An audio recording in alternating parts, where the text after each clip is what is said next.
Menekuni dunia kicau lebih dari 10 tahun membuat Rusmin mulai berpikir untuk menangkarkan burung kicau murai batu yang merupakan burung kicau primadona kelas kontes.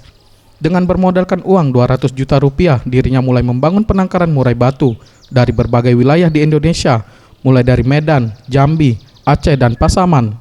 Dengan ukuran kandang ternak 2x2 meter dan pakan alami berupa jangkrik, membuat penangkaran tempatnya produktif, menghasilkan anakan berkualitas yang dapat dimainkan bagi penghobi burung kicau di arena kontes.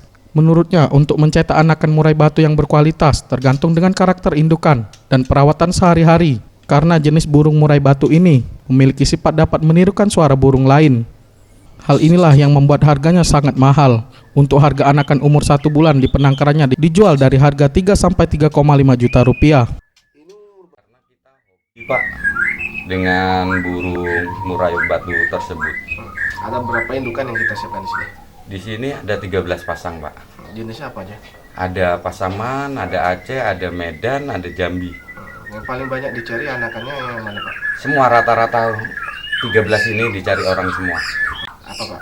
Ya, kalau seperti Medan dari motif buntutnya, Pasaman begitu juga, Jambi begitu juga. Kalau untuk anakan yang kita yang siap jual, itu kisaran umur berapa kita mulai? Umur 1,5 bulan sampai 2 bulan udah kita jual.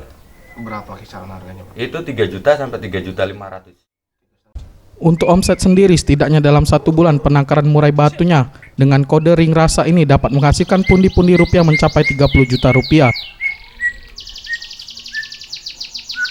Tim Liputan Sriwijaya TV.